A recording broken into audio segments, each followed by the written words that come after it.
Listen up, Democrats. You are fake news. And lies and facts. Save our democracy from right-wing hypocrisy. Keep our integrity, embrace our diversity. Whenever we're down, we always come back. So listen up, Democrats.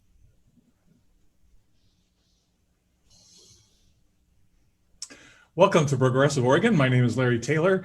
I'm here today with my co-host, Betsy Cunningham. If you are watching the show live, you can type questions into the chat window and Betsy will relay them to us and we will do our best to get them answered. Today we have one topic and we'll be interviewing Christian Avana and Jaiden Oquendo from Southern Oregon. They are co-founders of the group Borderlands, of the organization Borderlands Group. Welcome, Chris and Jaiden. How are you today? Doing well. So tell us about Borderlands. Yeah, so our group started because we had this feeling, being involved with the Bernie campaign, a lot of people focus on cities, Grants Pass and Roseburg, and we really felt that the voices of rural Oregonians was just kind of ignored. Our communities are kind of just written off as like Trump country, and the Democratic Party itself also has really seemed to kind of forgotten the needs of rural living people. And so we decided to start a group and have the voices of rural Oregonians heard. And we are a nonpartisan group. And we really are trying to develop a message that brings the more of a populist message to this area, so that we can transcend political parties, the establishments of those parties, and bring a more bring the needs of working class people first. Very cool. Which counties in Southern Oregon do you cover? So we started off as it was originally Douglas or Josephine and Douglas County Borderlands for Bernie Group. And we ended up changing it after the primaries to Borderlands as we started connecting more to just a lot of different counties and people wanting to participate within the group, and to also we've been having different candidates talk to us, and we found that it's kind of now coalescing a fiber tissue of different counties and actually kind of making it so that we can kind of all connect together and kind of push a progressive populist agenda that is more for rural people as well as just the city. That's really cool. As you probably know, in 2016, Bernie won 35 of 36 counties. So he swept all of the 2nd Congressional District, which is the whole eastern 2/3 of the state. And the only county he lost was, I believe, was Gillum County, and he lost it by 1 vote. There's wow. 3 dozen voting Democrats in the entire county, so it was hardly statistically significant. Didn't it happen this time the same way? I haven't looked at the stats, but clearly in 2016, it demonstrated that he had a message that really transcended party lines, just like what you're talking about. And that's because he spoke about issues that address the needs of people as opposed to the needs of the parties, which we're not here to serve. We're here to see that the people are represented. So so you have Douglas County and you have Josephine County. Are you in Jackson County? We do have, I'm not sure, is Talent in Jackson County? Yep. Yeah, it is. We do have somebody from Jackson County that does join into our meetings. And we've been talking with our Revolution Southern Oregon, as well as our Revolution Lane County, and kind of connecting with Angelique on that, and kind of just keeping in touch with all of the progressive organizations, just to kind of see, where exactly people are at. Because as much as the rural people need to have a voice, the city people need to be able to listen to us, and there needs to be some type of way to do that. That's And awesome.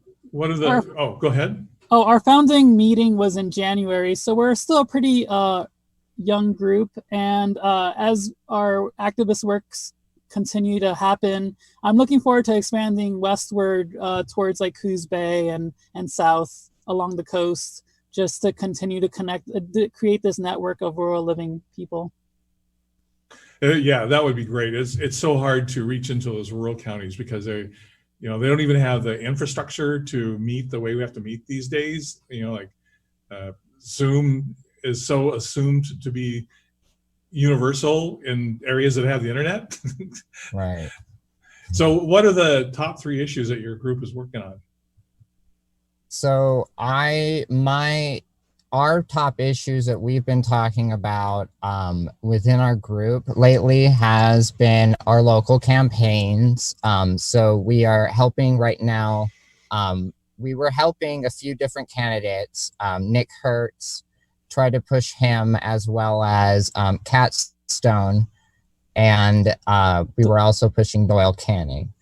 And out of all of those people, Cat Stone was able to finally get it through the primaries, and we are now we're now volunteering as just kind of advisors, talking with her, a part of her team, to kind of help push a populist message within her campaign.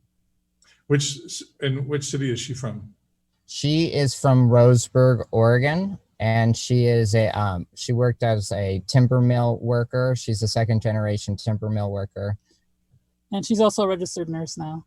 And a registered nurse. So, yeah, so that helping Cat Stone's campaign is definitely one of her focuses. And also, just through her campaign, we hope to target, this heavily Republican district by appealing to their needs. We have a pipeline that is slated, that we're fighting against, that is going to go from Coos Bay all the way through Klamath Falls, and that's going to cut through a lot of waterways and people's personal property that is going to affect a lot of people that we know. And so we, it's not in our interest to have this pipeline go through our lands.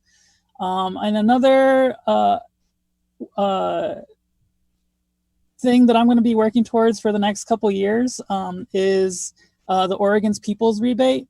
The goal for that is to give an annual rebate to every Oregonian citizen of $750, and that's a conservative estimate of what that number will actually be, by increasing the tax rate of companies that make over $25 million a year.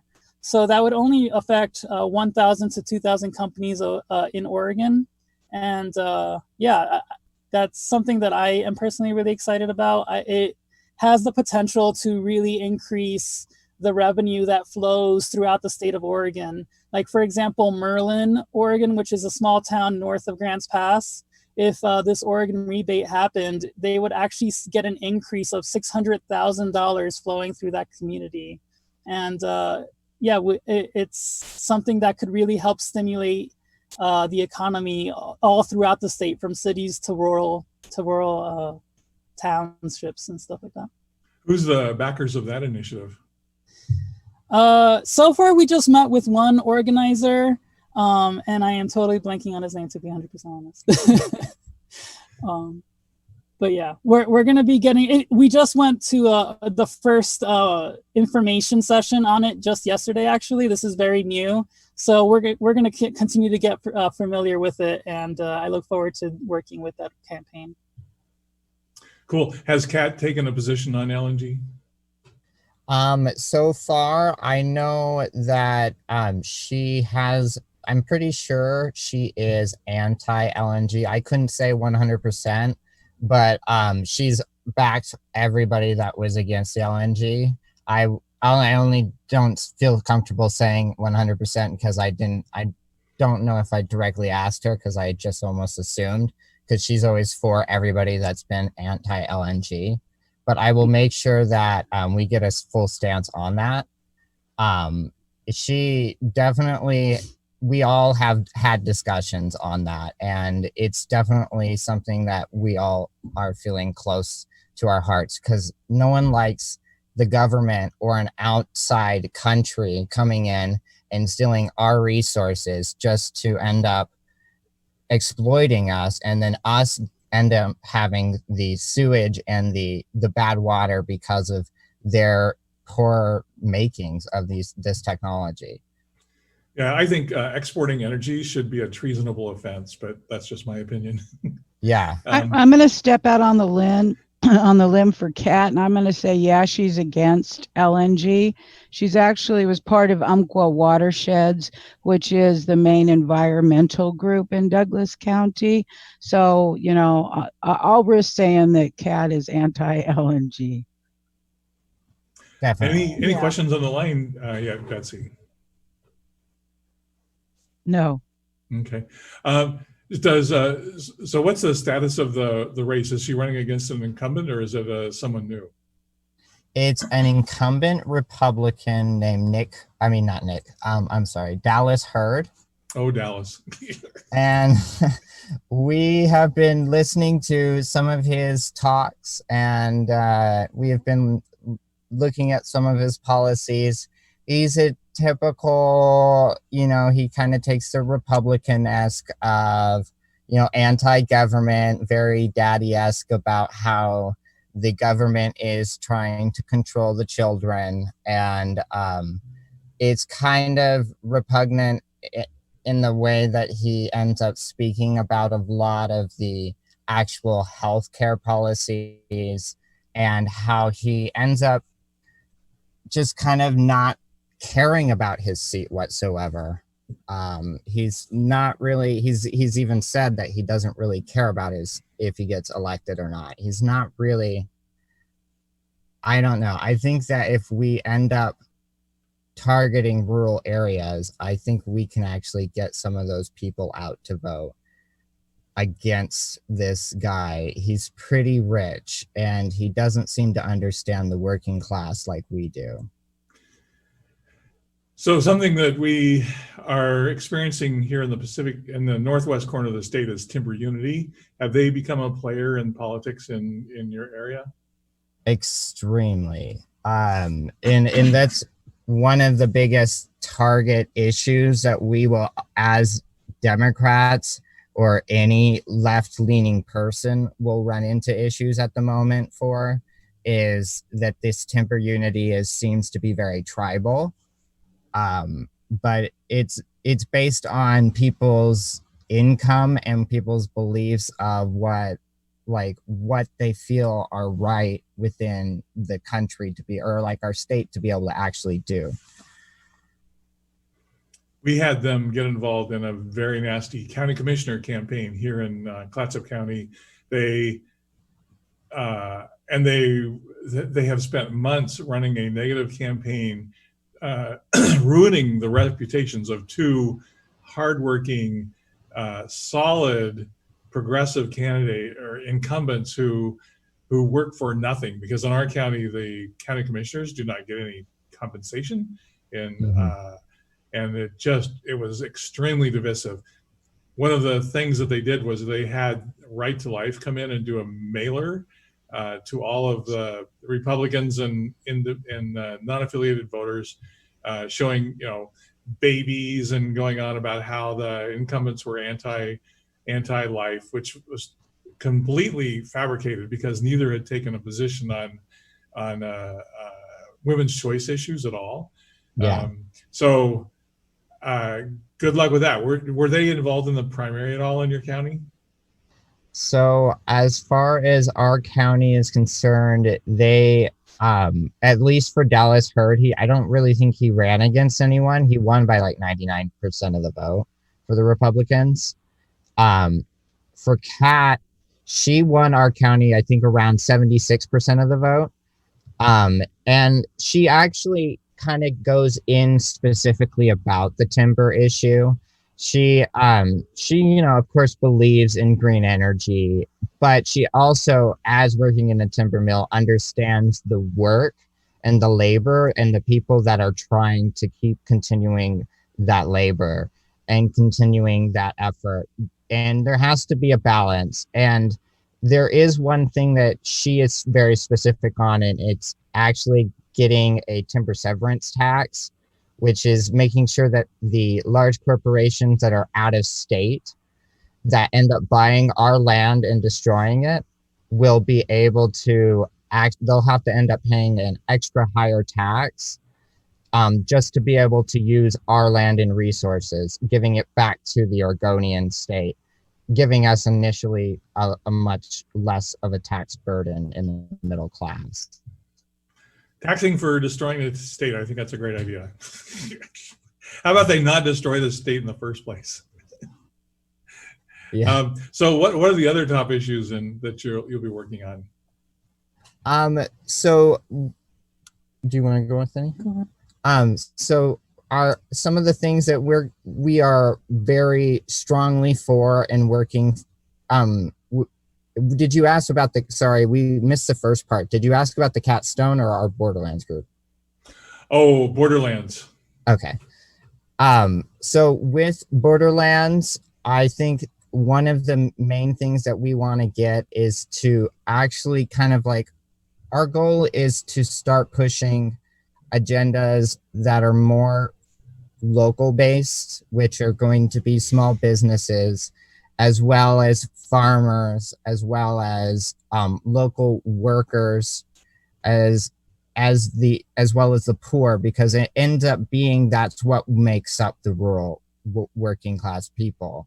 And a lot of the times we end up forgetting about that. So we end up going into this stance of kind of forgetting that we give subsidies to large farmers, but these small local farmers who are just trying to make a living that could actually end up feeding our community end up getting forgotten about. And so they end up young people don't want to be farmers anymore.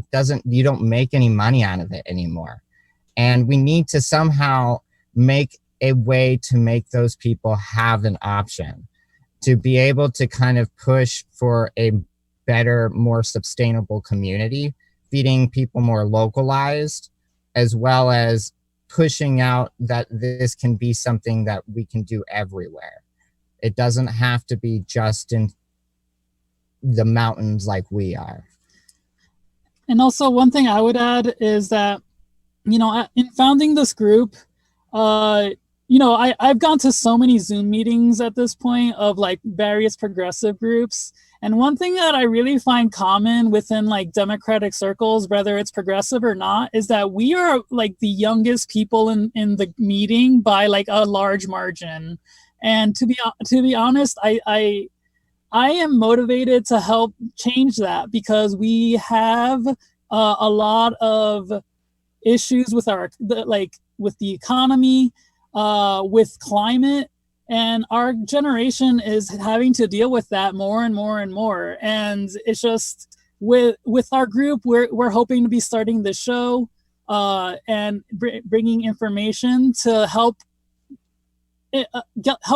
galvanize people, because so many people are disconnected because their needs just are being ignored. And I'm really hoping as we develop our activism and our connections and we continue to learn, I really hope to help mobilize more and more young people into the Democratic Party, into activist groups like ours. Like, I am full appreciation of our elders, and y'all are helping us learn so much.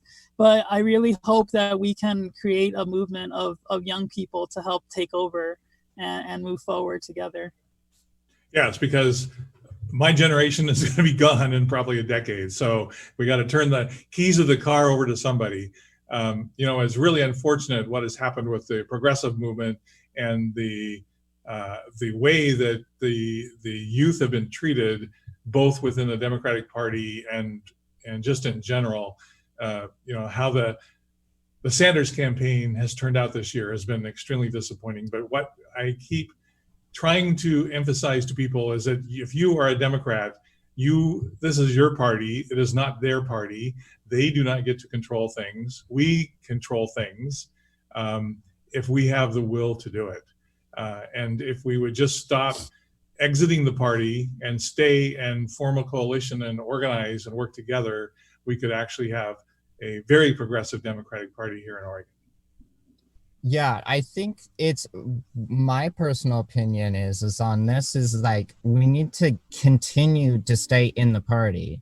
Whether or not who you vote for in the general election is your business, but stay in the party and work to reform this party, because at least in state issues here, we can do something. You can become a PCP. You can actually have a voice within the party, and you can start building up to make that change by participating. And it's not, it takes time, but it's so worth the effort to change what we can here and not just jump out, because you end up getting somebody that is important. And the only way right now as Oregonians we can do something in the primaries especially is if we're registered within the party. And we have to somehow at some point break that system of being able to have to be registered to one party. But at the moment, this is our system and we have to work within it to change it. It's definitely why like we both joined it's called the Democratic People, or what is it called again? Your group? People for Democratic Party Reform. Yeah, that's exactly why we joined that. It's definitely like there's a necessity for it right now. And the only way to change is by doing something within the system. Well, it's very exciting that you're in Southern Oregon. We have a strong group in Jackson County and an emerging group in Josephine. And then we have a lot of friends on the I-5 corridor, but it's been really hard to get a foothold down there. Especially if you go east over into Lake County and Klamath County. If you could build a coalition up there, that would be awesome. Yeah, we've been talking with the Central Oregon DSA about it, as well as some other people. We're going to definitely work towards making sure Oregonians everywhere in all of the different districts are actually heard on this one, because I think if you get to the rural people, that's where the real grassroots movement actually happens. And until we get out to those outskirts, we won't get the change.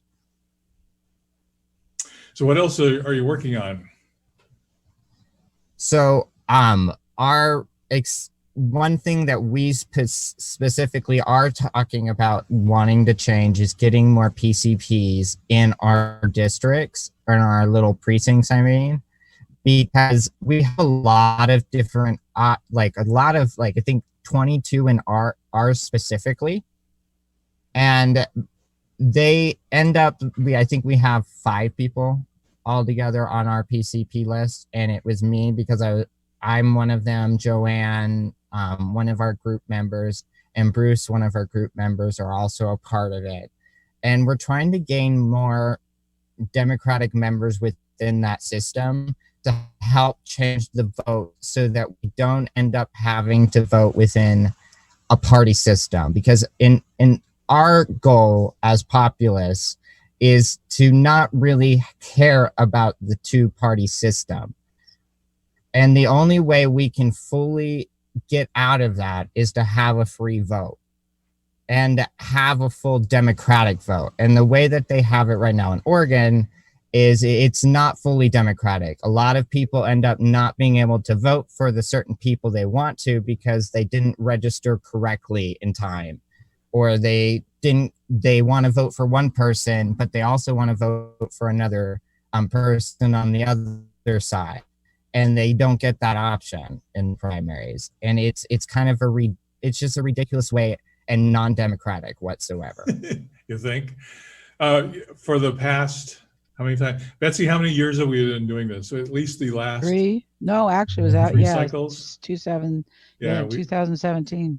So within the Democratic Party of Oregon bylaws, it says that they can vote to open up the primary to non-affiliated voters, which is now the largest block of voters in the state of Oregon.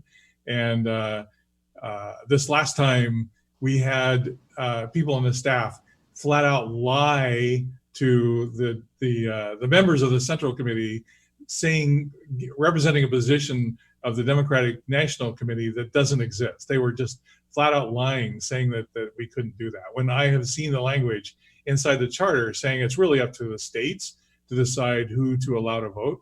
And as one of the benefits of People for Democratic Party Reform is that we're learning about what goes on in other states, and we're finding other states like Washington, the only way they know you're a Democrat is how you voted on election day. There is no real concept of a voter registration in Washington, and they're far more represented within the party than Oregon is. So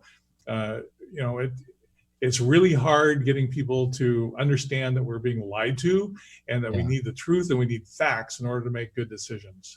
So I think the work you're doing is just awesome, and it's very exciting to hear your activities. Yeah. Thank you. Yeah. So what else is going on? What are your plans for the? So were there any protests yesterday in Roseburg? So we were actually in Bend. We're in Bend, Oregon right now. Oh wow! And we went to the protest yesterday. This was my first protest, and I'm not sure was this 1 year. No, I've been to like Occupy and stuff back in the day. Okay, yeah, you've done it a few times. Yeah. Yeah. So this was like definitely a large amount of people. It was very peaceful. It ended up being, we blocked a street for maybe 4 minutes, and then somebody came, the person who was actually running it, and they ended up making sure, just saying, we promised that it would be peaceful, and everybody went back to their corners, and it was on a 4-corner block. By which bank? Bank of America. It was located at Wall Street and Greenwood. It's the entrance of downtown Bend. Other than like every once in a while having some Republican people or some right-leaning people with their flags, like putting exhaust pipe fumes on us, it was relatively kind and nice. And I really enjoyed getting to see everybody. Everybody was wearing masks, and being as respectful as possible. We brought hand sanitizer, making sure, and water, trying to make sure that we stay hydrated and we're safe with the coronavirus going on. But we definitely enjoyed getting to actually help represent a movement of people that are tired. I mean, I am, and I've definitely changed my views within the last few days, just based on just the difficulty of seeing how unjust what is going on right now, and how people are being trapped by the police, and how it's just a system that it's not going to be fixed just by one night of unrest. And it's unfortunate that people are having to get to this point.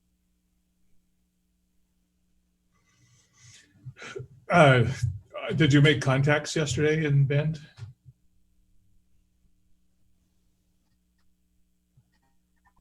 Or did the masks prevent you from networking? Kind of made as much as possible. Yeah, it makes it a little difficult to have networking discussions and stuff. It's not like you could We go were to just a group focusing hub on the afterwards. message. Well, cool. How did you find out about the event in Bend? So we have friends that are part of the Central Oregon Democratic Socialists of America. And they just let us know that they were, trying to organize this the next day. And yeah, we just showed up. I was actually kind of surprised, to be honest, because they were all doing this within a day, and several hundred people showed up. It was really nice to see. That's amazing.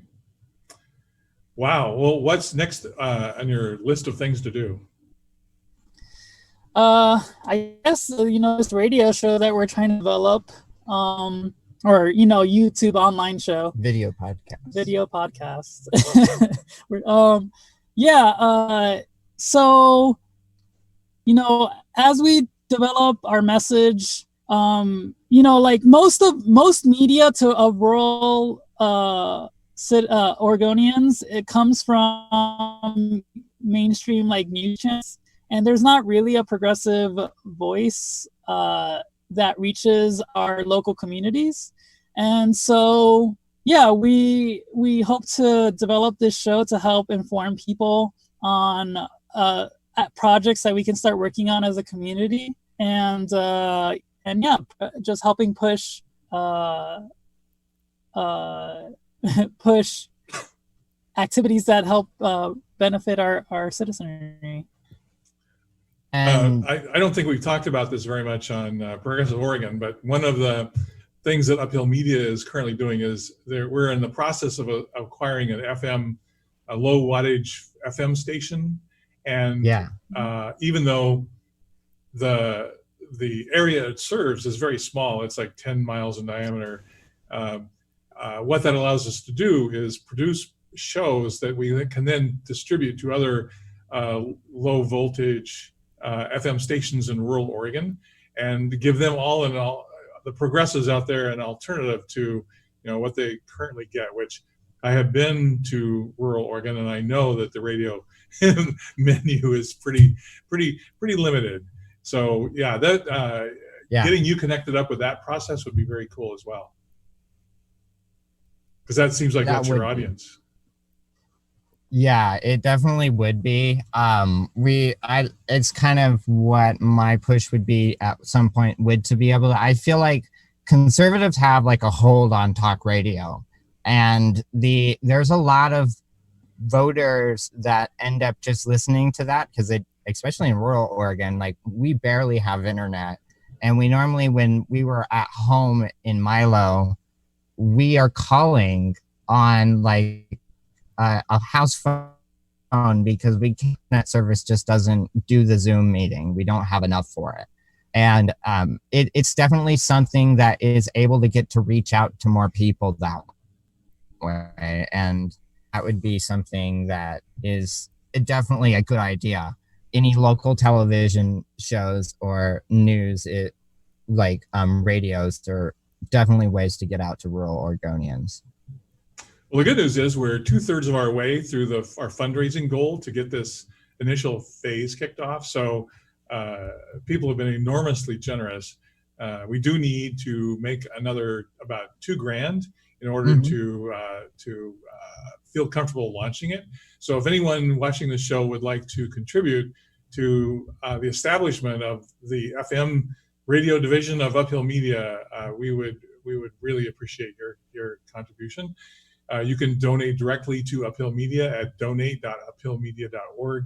We also have a GoFundMe, which I assume is listed on the website. And the station that we'll be having is Cork, KORC FM, based in Corvallis. So any contributions to that would be greatly appreciated. Anything you'd like to say in closing? I would like to just say personally, go and listen to the rural Oregon voice. Don't listen to the politics, the party politics that people try to push you in. Instead of always wanting to side with somebody just because they are on your team, listen to the other side and try to understand where they're coming from. Because all in all purposes, like most of the time people are coming from what they feel are the smartest side or what is the best. And it could be because of their self-interest, because of money, or something that is that. Support the working class and actually kind of like try to understand instead of alienating the other side, because I have worked with a lot of Republican people, and a populist message is able to go to everybody. If you talk with them correctly and you explain in a more a nonpartisan, non-socialist or neoconservative, but just human ethics, we can get to people. We can get these policies enacted because all care for everybody. We need all of these things for everybody. And the only way we get this passed is by getting out to the grassroots of in the rural areas. The only change comes from within the working class, and the working class isn't always in the city. There are a lot of people that are not heard in the rural Oregonian. And the only way we can actually fix that is by listening. And a lot of times we don't. And it really comes at our detriment. And Jaiden, anything you'd like to say in closing?